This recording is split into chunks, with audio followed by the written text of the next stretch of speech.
Olá pessoal, tudo bem com vocês? Bom, estamos aqui em mais um vídeo para o Victober, agora 2024. E nesse vídeo a gente vai conversar sobre um romance, não diria um romance, é quase uma novela curta, da Anne Brontë, que é Agnes Grey. Da Anne Brontë, a gente já tem aqui no canal um vídeo para A Senhora de Whiteford Hall, um dos melhores livros que eu já li durante o Victober. Vou deixar o link na descrição caso você não tenha assistido. Lembrando que tanto o vídeo de Agnes Grey quanto o vídeo também que eu fiz para A Senhora de Whiteford Hall tem spoilers, então assistam por sua conta e risco, ok? Esse livro foi publicado em 1847, foi o primeiro romance publicado, então romance barra novela, né? Porque ele é tão curtinho que eu não sei se a gente pode considerar um romance, eu acho que é mais uma novela mesmo, ok? E é uma novela, gente, que assim, em linhas gerais, é muito gostosinha de ler, tá? Ela não chega a ser um romance mais pesado, mais obscuro, como é A Senhora de Whiteford Hall. Então, se você leu A Senhora de Whiteford Hall e acha que vai encontrar as mesmas temáticas, assim, mais pesadas mesmo, tá? Quem leu sabe do que eu tô falando.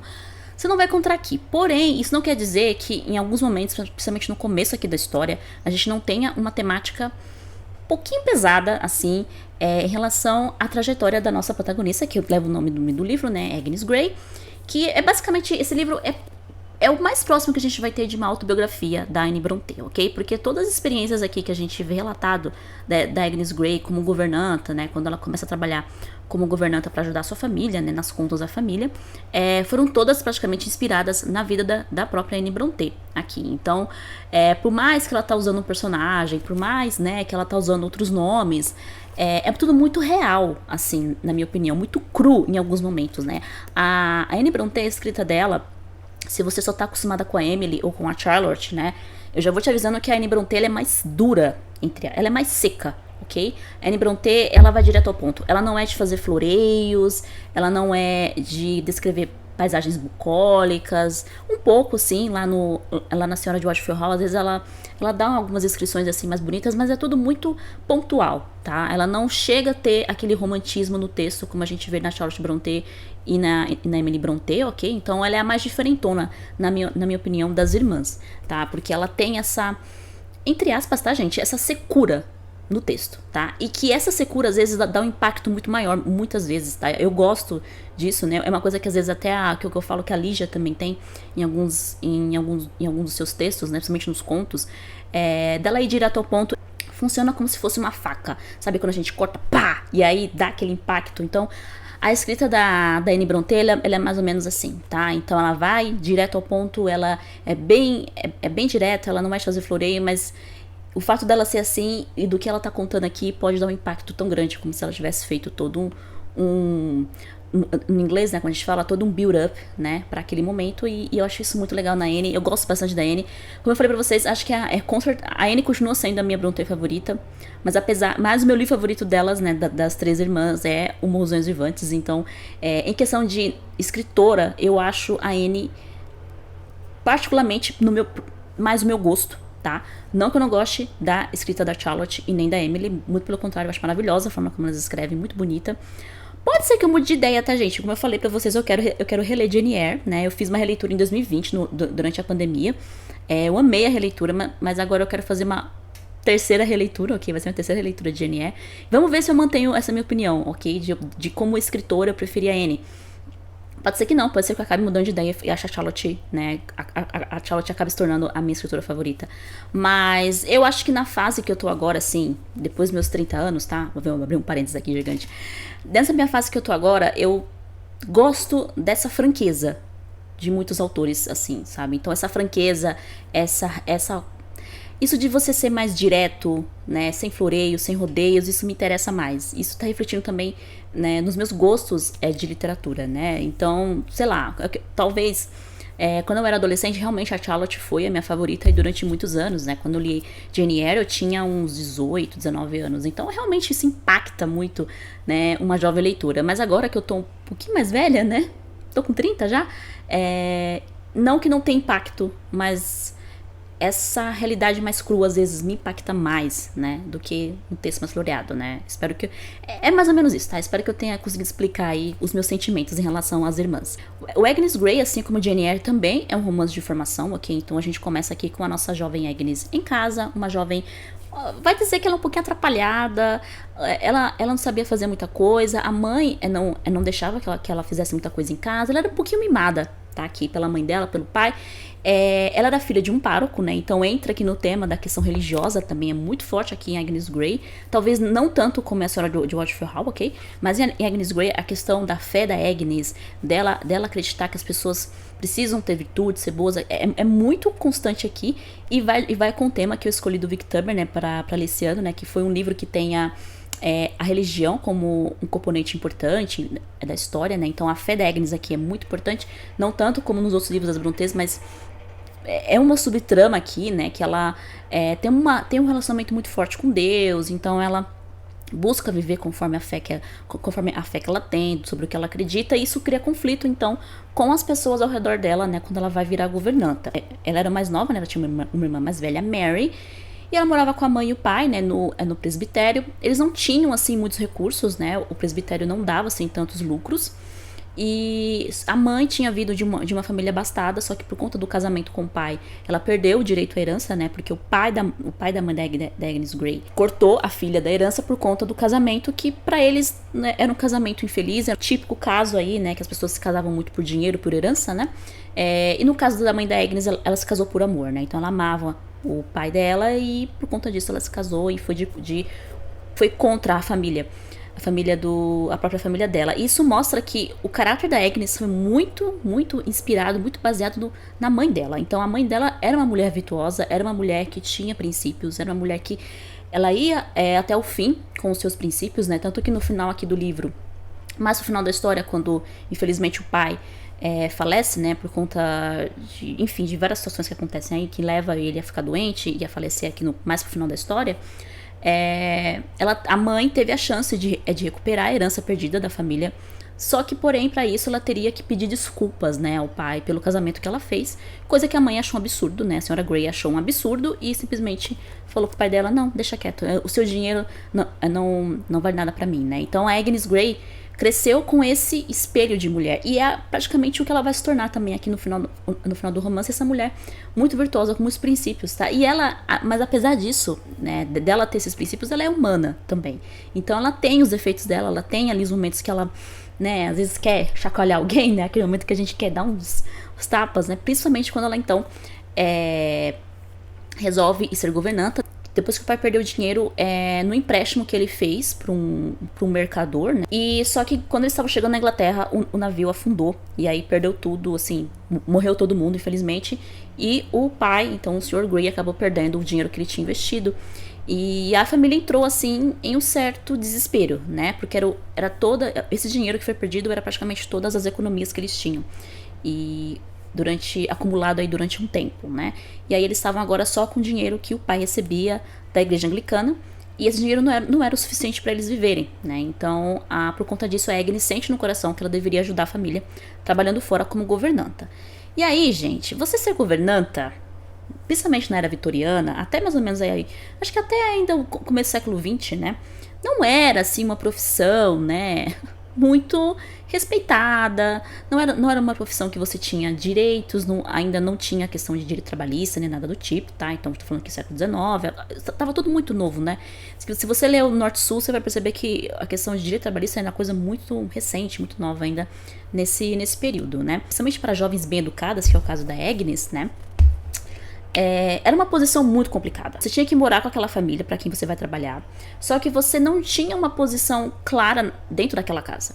Você não era uma empregada, né, como a camareira da casa, por exemplo. Você não era igual a eles, ok? Porque você vinha de uma família de um cavalheiro, que é o caso aqui da Agnes. Você era bem educada, sabia falar latim, francês, matemática, geografia, tudo, essas coisas todas, né? Só que também você não fazia parte da família, porque você era uma empregada lá dentro. Então, a vida da governanta aqui do século XIX era uma vida muito solitária, muito triste, né?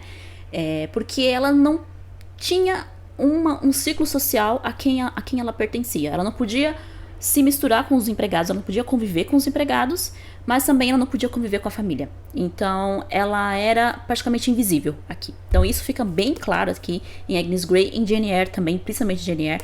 Mas se você só leu Agnes Grey, você vai perceber que essa posição da governanta aqui é muito complicada né, nessa época, né? E não somente isso, a governanta tinha que ter toda uma postura ali adequada, né?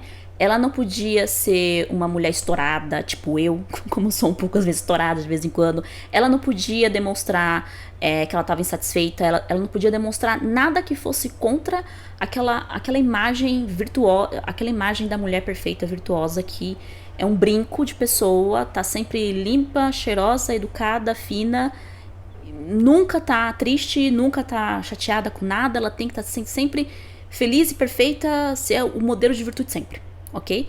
E se ela se desviasse um fio, assim, desse modelo de perfeição, ela poderia entrar em problemas com a família. A família poderia não gostar de alguma atitude dela e simplesmente mandar ela embora, assim, sem mais nem menos, e a pobre da garota perder o cargo dela ali sem nenhum aviso prévio, como a gente fala hoje, né? Que a gente tem o aviso prévio na CLT.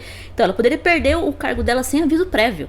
Simplesmente se por exemplo, se ela fosse muito bonita, ela não poderia ser muito bonita, porque se ela fosse bonita, ela poderia chamar atenção, e aí se ela chamando atenção, ela poderia entrar em problemas também. Então ela tinha que estar sempre plain, né, como fala no inglês. Ela tinha que se vestir de uma forma que não chamasse atenção, nada de maquiagem, nada de cabelo muito elaborado, chamando a atenção de qualquer um cavaleiro da casa. Ela entrava, ela podia perder o emprego. Então assim, gente, era uma posição muito complicada. E a Agnes, ela tinha essa idealização dela querer ensinar, né, as novas gerações, né? Só que a bichinha vai, como diz o ditado, comer o pão que o diabo amassou quando ela resolve trabalhar na primeira família dela, que é os Bloomfields. E ela vai, né, depois que ela consegue aí uma posição com a ajuda da mãe, né? E assim, gente, toda a descrição do tempo que ela trabalhou nessa família, que foi quase um ano aí que ela ficou depois da mãe, da família, né, da matriarca ter falado que ela não achava que a Agnes era adequada, né, pros filhos dela, não sei o quê. É assim, se você é professor, que é meu caso, né, se você é professor, você vai se identificar muito com isso daqui. Você vai, assim, é muito real, porque ainda hoje acontecem essas coisas. Principalmente se você é professor de escola, tá, que é a mãe nunca enxergar os filhos como eles realmente são, né. A mãe aqui da família, a senhora Bloomfield, criou os filhos de uma forma muito péssima, tá, e os filhos dessa mulher eram uns monstrinhos, entendeu? Eram os reis da casa. Eles mandavam em tudo na casa, não tinha educação nenhuma, não queriam estudar, e transformavam a vida da pobre Agnes no inferno, né? E a mãe exigindo que a Agnes tinha que mostrar boas maneiras, tinha que educar as crianças, tinha que enfim, passar o conhecimento para elas. As mocinhas tinham que ser ladies e os meninos tinham que aprender latim para poder ir pra escola. Só que ela tirava a autoridade da Agnes. Ela falava assim, você não pode corrigi-los. Você não pode mostrar autoridade pra eles. Gente, agora me fala. Abre outro parênteses aqui. Como professora, como você quer que seu filho aprenda alguma coisa se você tira a autoridade do professor? Em puxar a orelha, em chamar atenção, em falar, para de fazer isso, fulano, senão você vai se dar mal. Como? Isso é impossível, isso não existe. Isso não existe. Tá? Isso me deixou assim pistola da vida quando eu tava lendo esse livro. Eu falei assim, gente, essa mulher é louca. Essa mulher não tem chuchu, essa mulher só tem titi na cabeça. Como que você quer que o aluno aprenda alguma coisa se o professor não tem autoridade? Isso assim me deu um ódio tão grande com o professor. É tanto que esse tipo de caso de aluno eu não aceito, tá? Eu que sou professora particular de inglês, posso escolher os meus alunos. E se a mãe não me der autoridade, enquanto o filho estiver sendo meu aluno, que eu só sou a autoridade da sala e não ele, se a mãe que ficar querendo tirar a minha autoridade, eu não quero. Eu falo assim, pode ir embora, não quero você. Mas enfim, desabafo de uma professora. Gente, eu nunca peguei um caso extremo assim, como o caso da Agnes Grey, tá? Casos parecidos, ok? Mas não muito extremo. Mas assim, como professora, isso, se você é professor e já passou por situações parecidas, eu só lamento, tá, gente? Porque aqui a Anne Brontë, ela não poupa palavras, ela não poupa você de situações tenebrosas aqui. As crianças aqui eram tão monstrengas que elas, até violência com os animais, elas faziam, tá? Então se você é sensível a isso, cuidado aí, porque tem umas descrições fortes aqui do que as crianças faziam com os passarinhos, gente. Então assim, os passarinhos, tipo, no ninho, eles pegavam e um menino aqui, do Bloomfield, pegava um passarinho e matava, assim, por diversão. né? Você deixar uma criança fazer um negócio desse. Mas enfim, fecha parênteses aqui. Então, a Agnes sofre muito com isso, dessa questão muito comum das governantas não poderem corrigir as crianças, não poderem realmente dar uma educação para essas crianças. E a mesma coisa que vai acontecer então na segunda família dela. Só que na segunda família que ela vai, né, que eu esqueci o nome aqui deles, os Murray, né, ela vai trabalhar então com a família Murray. Ela também não tem muita autoridade, né, a mãe e o pai aqui não dão autoridade pra Agnes, mas a Agnes meio que se conforma. A Agnes meio que tipo, se eu achar que eu vou conseguir fazer alguma coisa, eu vou me frustrar, então eu vou fazer do jeito que eles estão mandando eu fazer. E as filhas aqui, as meninas principalmente, que ela acaba cuidando, né, a Rosalie e a Matilda, né, crescem meninas, assim, de personalidades duvidosas, né, principalmente a Rosalie. A Rosalie cresce muito vaidosa, ela se torna uma mocinha muito vaidosa, principalmente depois quando ela entra na idade do casamento, né, que tem isso também, né, então, quando ela entra na idade de se casar, é aqui que o negócio começa a ficar feio, porque ela começa a querer conquistar os rapazes da região apenas por diversão, apenas para quebrar o coração deles, né, depois. E havia aqui um cura na cidade, né, onde eles moravam, que era o Sr. Wellston, que todo mundo gostava dele, principalmente os pobres, né, a Agnes também começa a conhecer um pouco mais do Sr. Wellston, né, que era o cura da cidade, por conta das visitas que ela fazia a Nancy, né, que era uma camponesa que vivia ali aos redores e tudo mais, e ela tinha esse tempinho, às vezes, né, agora que a menina cresceu, não precisa de aula todo dia, né, ela passou a ter mais tempo livre, e ela passou a visitar essa Nancy, e com essa visita da Nancy, ela começa a conhecer mais o Sr. Wellston, né. E só que a Rosalie, não satisfeita em quebrar o coração do pároco da cidade, né, que lembrando que é a igreja anglicana, tá, os padres podem se casar, tá bom? Não satisfeita em quebrar o coração dele, começa apenas por tédio, né, por não querer, por não ter nada pra fazer na vida, ela põe na cabeça que quer conquistar também o Sr. Wellston, por desgosto da Agnes, que estava se apaixonando pelo Sr. Wellston. E o Sr. Wellston também começa a demonstrar que ele tinha interesse na Agnes. Então, começa aqui uma subtrama, aqui na metade do livro até o final, uma subtrama de amor aqui.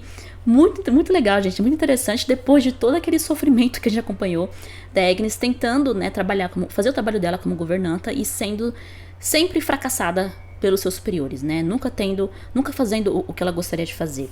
E não somente isso, tá? Não somente a questão dos pais tirarem a autoridade, mas também as próprias crianças se aproveitarem, né, da governanta para fazer o que elas queriam. Então a Rosalie aqui começa a passar um monte de coisas, a pedir um monte de coisa pra Agnes fazer dentro de casa, e impedindo que a Agnes saísse, né, para poder passear junto com elas ou passear sozinha até visitar a Nancy para encontrar o Sr. Wellston, porque ela sabe que o Sr. Wellston estava interessada nela, né, e isso ia frustrar os planos dela. Gente, umas coisas absurdas aqui que ela faz. Então ela fala assim, você termina esse desenho para mim, esse bordado para mim, e deixava a menina presa dentro de casa durante semanas, né. E a Agnes aqui é super jovem, tá, gente? A Agnes tem por volta de 23, 24 anos quando ela tá aqui com os Murrays. Então, a diferença da Agnes com a Rosalie não é tão grande assim. A Rosalie tem, se não me engano, eu acho que ela entra pra sociedade aqui com 16 anos, né, mais ou menos. Então, é uma diferença muito pouca, né. Então, eu acho que essa questão da idade também, ser uma diferença pouca da idade entre a Agnes e a Rosalie também cria um conflito aí, né. Tem esse problema também que não é mencionado aqui no livro, mas é uma coisa que se você lê com atenção, você percebe ali que tá meio velado ali, tá meio escondido, mas tá ali também. E aí, só que nisso tudo, o pai da Agnes acaba falecendo, né, ele fica doente, falece, e a Agnes precisa voltar. Então, pra família, ela acaba deixando, então, o emprego por conta disso, né, porque ela, enfim, morre o pai, então elas iam perder a renda do presbitério, elas iam ter que sair do presbitério. A irmã dela, a Mary, já tinha casado, né, então ela tava salva, né, só que a Agnes e a mãe, não. Então, elas iam ter que se virar pra poder viver. Então, a mãe, a senhora Grey e a Agnes acabam decidindo abrir uma escola, né, por conta própria, e receber alunos, né, para poder se sustentarem, né, para ter um meio de vida, porque com certeza o que o pai deixou não era o suficiente para elas viverem ali o resto da vida, então elas tinham que trabalhar para conseguir. E só que antes dela ir embora, o Sr. Wellston, sabendo que ela ia embora também, e ele também já estava indo embora, porque ele tinha conseguido uma posição em outra paróquia muito melhor, que pagava melhor para ele, fala que eles iam se encontrar em breve. E aí a Agnes fica a gente fica naquela expectativa com a Agnes, né, de nossa, eu vou vê-lo de novo. Só que se passa muito tempo, quase praticamente um ano, até eles se encontrarem. finalmente. E aí tem todo o cortejo que eles fazem, né? Tem todo aquele tempo do cortejo. Ela até brinca com ele, olha, aqui nessa região tem muitas moças solteiras, você pode acabar encontrando uma que te agrade e tudo mais. E aí ele vai na onda dela, né? Fala, não, realmente eu tô procurando, né? Aqui a moça solteira, mas a gente sabe que ele já tinha escolhido ela, né? E ele vai dizer no fatídico dia em que ele a pede em casamento, né? De que ele já tinha conhecido todas as moças solteiras daquela região ali onde eles estavam e que ele tinha gostado mais da Agnes, né? E antes disso, ele acaba criando um vínculo com a mãe da Agnes, né? Ele vai visitá-la durante praticamente todos os dias ali. Começam a se tratarem pelo primeiro nome. Então, ela vai descrevendo isso tudo aqui nos últimos capítulos e é super fofo, gente. É muito satisfatório. Depois de tudo que ela passou, depois de tudo que a gente acompanhou ela passando, as humilhações, enfim, todo o choro, ela quase perdendo a fé em Deus por conta de tudo de ruim que estava acontecendo com ela depois que o pai morreu. Então, é muito satisfatório, é muito gostosinho, sabe? Essa traminha aqui no final que a Anne Brontë nos dá, de um romancinho fofo, um romancinho com personagens normais, né? Coisa que é difícil nas Irmãs Brontë, né? Porque os personagens masculinos costumam ser muitos extremos, né? O Sr. Wellston aqui é um anjo em comparação com o Mr. Rochester de Jane Eyre, por exemplo. Apesar de eu gostar do jeito esquisito do Mr. Rochester, né? Mas o Sr. Wellston aqui é super normalzinho, tá, gente? Então, é super fofo e aí termina, então, com os dois se casando. Ela fala que eles tiveram 3 filhos e termina com esse tom mais alegre, mais otimista aqui, Agnes Grey. Não sei se talvez seja uma projeção que a Anne tinha, de que ela talvez sonhasse com um futuro assim, né, com um casamento feliz e tudo mais, mas é muito satisfatório. O final aqui é muito satisfatório, tudo muito gostosinho, mas até você chegar nesse finalzinho fofo e satisfatório, gente, você já passou ali por um baita de uma jornada, nada fácil, teve que passar por muitas pedras, aguentar aqui a Agnes sofrendo muita humilhação até ela chegar a esse final feliz dela. Bom, o que eu posso falar pra vocês, gente, é que eu super recomendo Agnes Grey. Eu acho que se você não leu A Senhora de Watchfield Hall, eu recomendo você ler primeiro Agnes Grey, talvez pra você sentir ali mais no clima um pouco da escrita da Anne, ok? Pra você, até porque é um livro menor. A Senhora de Watchfield Hall é um livro bem maior, né, bem mais longo. Então, se você não tá afim, né, de pegar um livro muito grande das Brontës, pega o Agnes Grey, você vai gostar. Lembrando que tem temáticas um pouco fortes aqui, principalmente na primeira parte do livro, né, quando ela vai ali dar aula para os primeiros alunos, algumas questões aqui meio não muito agradáveis de se ler, ok? Mas nada muito assim, nada que vá trazer assim um gatilho, nada do tipo, tá, gente? É bem tranquilo. Nada assim muito pesado, dá pra aguentar, só que, né, eu tô dando esse alerta aí pra quem é muito, muito sensível, ok? E a Anne Brontë é muito diretona, ela fala a mesma coisa na lata e acabou, ela não tem medo de falar a verdade, tá? Então, isso eu gosto muito dela também por conta disso. Mas muito mais do que recomendado, ok? É uma leitura rápida, dá pra ler rapidinho, eu li super rápido, eu só demorei mesmo pra poder gravar o vídeo, porque eu tava não tava conseguindo encontrar um dia adequado pra gravar vídeo por conta da questão do barulho aqui na minha casa. Mas fica aqui a minha recomendação, que então a minha recomendação de Agnes Grey, eu amei. A Senhora de Watchfield Hall continua sendo o meu favorito da Anne Brontë, ok? Mas o Agnes Grey não fica atrás, é muito bom e fica aqui a minha recomendação. Bom, gente, é isso, espero que tenham gostado do vídeo e a gente se vê então no próximo vídeo. Um beijo pra vocês e até mais.